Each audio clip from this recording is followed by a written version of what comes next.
नमस्कार। हिमाचल को देवभूमि भी कहा जाता है और वीरभूमि भी कहा जाता है। वीरभूमि क्यों कहा जाता है ये मैं आपको आगे बताऊंगा अपने एपिसोड में। फिलहाल आपको हम दिखा रहे हैं हिमाचल का स्टेट वॉर म्यूजियम।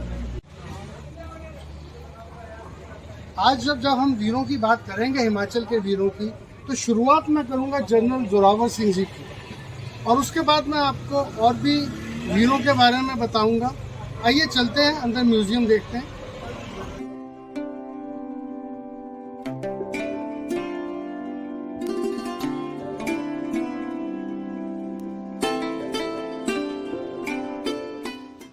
ये मेरे पीछे विजंता टैग है जो आपको दिख रहा होगा। तो अभी अंदर जाके देखते हैं और क्या क्या है।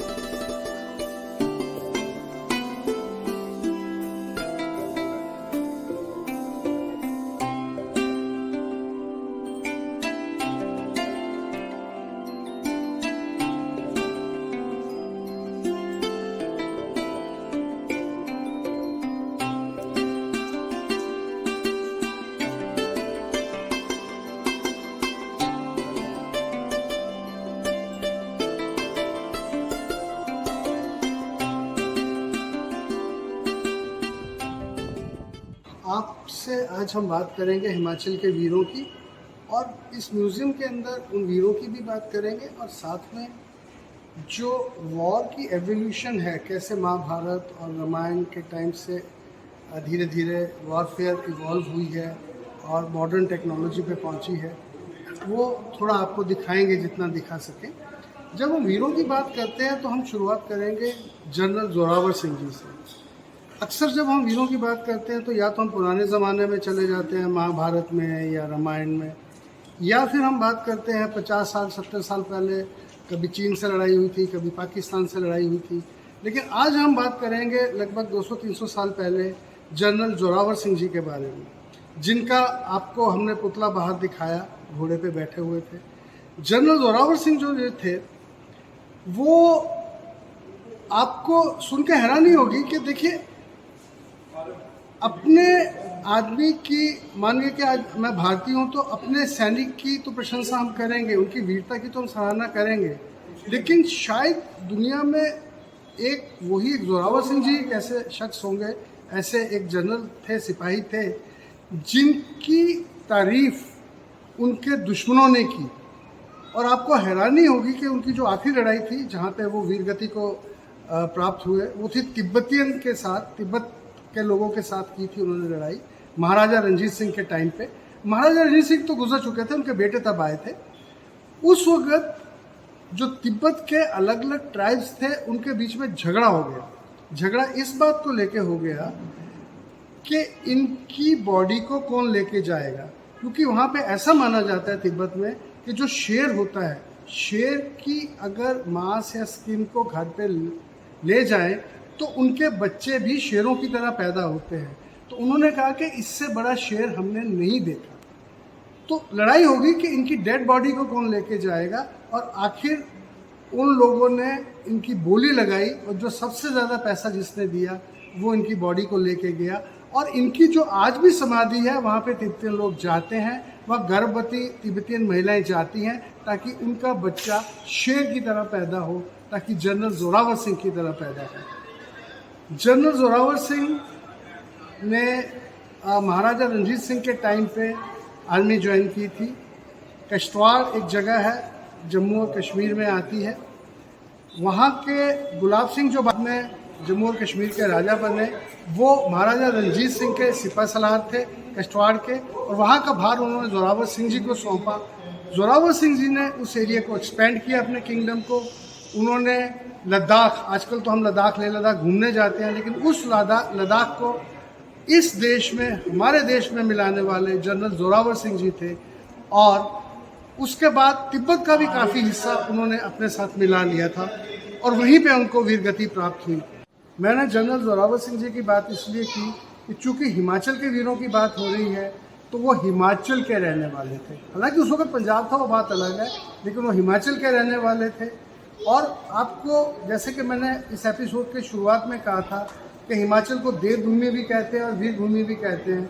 आपको ये जानकर हैरानी होगी कि हिमाचल की जो पॉपुलेशन है, जनसंख्या है, वो पूरे देश की जनसंख्या का सिर्फ 0.6% है, यानी कि 1% से भी कम है। लेकिन ध्यान से सुनिएगा, लेकिन परमवीर चक्र में हिमाचल के लोगों ने का कंट्रीब्यूशन 23% है। जितने परमवीर चक्कर जो कि हाईएस्ट मिलिट्री ऑनर है इंडिया का, उसके 23% हिमाचल के वीरों को मिले हैं। और कारगिल युद्ध के जो गैलेंट्री अवार्ड्स थे वो 50% हिमाचल के वीरों को मिले हैं। तो सबसे पहले इस म्यूज़ियम में मैं आपको दिखाऊंगा वो हिमाचल के लोग जिनको हाईएस्ट ऑनर मिला है अलग अलग समय पे। आइए शुरुआत करते हैं इस तरफ से। जो हमारा हाईएस्ट मिलिट्री ऑनर है वो है परमवीर चक्र। लेकिन किसी ज़माने में आज़ादी से पहले अंग्रेज़ों के टाइम पे जो ब्रिटिशर्स हैं उनका हाईएस्ट जो मिलिट्री अवार्ड था उसको विक्टोरिया क्रॉस कहा जाता था। और चूंकि हम भी अंग्रेज़ों के अधीन थे तो हमें भी हमारे जो वीर थे उनको विक्टोरिया क्रॉस से नवाजा जाता था। हालांकि ज़्यादातर ये ब्रिटिशर्स को दिया जाता था, दूसरे लोगों को नहीं भी दिया जाता था। लेकिन बाद में जब उन्होंने डिसाइड किया कि कॉमनवेल्थ की जो कंट्रीज़ है वहाँ के भी जो आर्मी पर्सनल जो कि वीरता का काम करते हैं उन्हें ये अवार्ड दिया जाए। विक्टोरिया क्रॉस इतना जिसे कहते हैं हाईएस्ट अवार्ड था कि मुझे याद है कि मेरे पिताजी मुझे कहानी सुनाया करते थे कि अंग्रेज़ों के ज़माने में एक कोर्ट के अंदर एक जज बैठा था, तो जब मुलजिम आया जिसका केस चलना था उसने विक्टोरिया क्रॉस पहना हुआ था, उसको मिला होगा किसी ज़माने में, तो जज ने खड़े होकर पहले उसको सैल्यूट किया और उसके बाद उनका केस सुना। जहाँ तक इंडियंस का सवाल है, आज तक 29 लोगों को विक्टोरिया क्रॉस मिला है, 11 को फर्स्ट वर्ल्ड वार में और 28 को सेकेंड वर्ल्ड वार में। हिमाचल से एक हमारे जिम्मेदार लाला जी हैं जिनको ये विक्टोरिया क्रॉस मिला था। चलिए आगे देखते हैं। ये एक और विक्टोरिया क्रॉस के विजेता हैं ऑनरी कैप्टन भंडारी राम, ये भी हिमाचल के थे। मेजर सोमनाथ शर्मा, उनको परमवीर चक्र मिला था, ये भी हिमाचल से थे।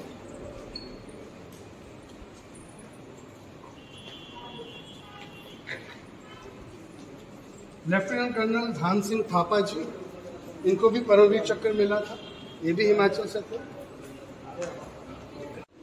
ये हैं कैप्टन विक्टर बत्रा जी, इनसे तो आप सब वाकिफ़ होंगे। अभी हाल ही में इनके ऊपर मूवी भी आई थी, पिक्चर आई थी शेरशाह। ये हमारे यही पालमपुर के ही रहने वाले थे और इनको परमवीर चक्र से नवाजा गया। मेजर सुधीर कुमार वालिया जी, ये भी हिमाचल से थे। ये मेरे पीछे आप देख रहे हैं जो अलग अलग परमवीर चक्र से नवाजे गए हमारे शूरवीर हैं। ये हिमाचल के नहीं है सारे, ये हमारे हिंदुस्तान के हैं। लेकिन चूंकि हाईएस्ट गैलेंट्री अवार्ड है तो इन सब की फ़ोटो यहाँ लगाई गई है। ज़रा देखिए, बहुत से लोगों ने भारत माता के लिए अपनी जान दी थी।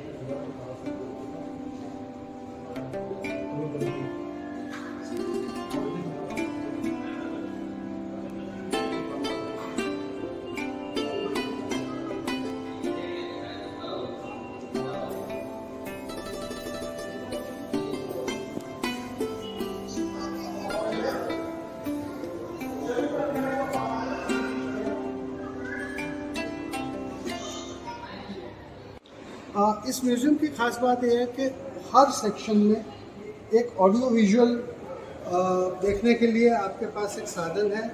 आप उसको प्रेस करें, स्क्रीन लगी हुई है, माइक्रोफोन्स लगे हुए हैं, आप सुन सकते हैं, पूरी हिस्ट्री देख सकते हैं और ऑडियो विजुअल दोनों चीज़ों का आनंद ले सकते हैं। ये जो अलग अलग गैलेंट्री अवार्ड्स हैं उनके रेप्लिकाज हैं, विक्टोरिया क्रॉस, परमवीर चक्र, अशोक चक्र। इसी तरह आगे के जो हमारे शोकेस हैं उसमें बाकी के भी अवार्ड्स हैं, जैसे कि आप देखें महावीर चक्र, कीर्ति चक्र, वीर चक्र, शौर्य चक्र, सेना मेडल, नौसेना मेडल, वायुसेना मेडल,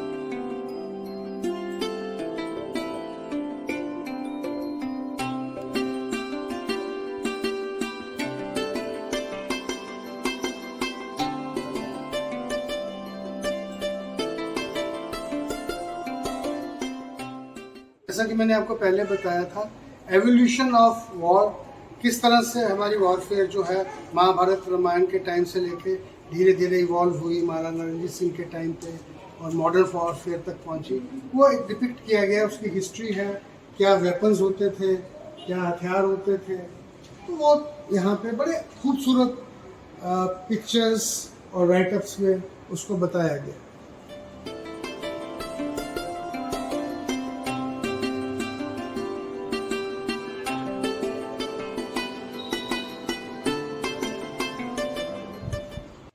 ये म्यूज़ियम अभी 1/4 जैसा ही बना है। इसके और काफ़ी बड़े बड़े सेक्शंस हैं जो भी बन रहे हैं। जब बन जाएंगे तो फिर हम आपको वो भी दिखाएंगे। आज के लिए बस इतना ही। इसके पीछे ही हमारा एक वार मेमोरियल भी है जो हम किसी अलग एपिसोड में कवर करेंगे, जहाँ पे हिमाचल के वीरों के नाम लिखे हुए हैं सबके, और बहुत ही सुंदर दृश्य है वहाँ का। फिलहाल आज के लिए इतना ही।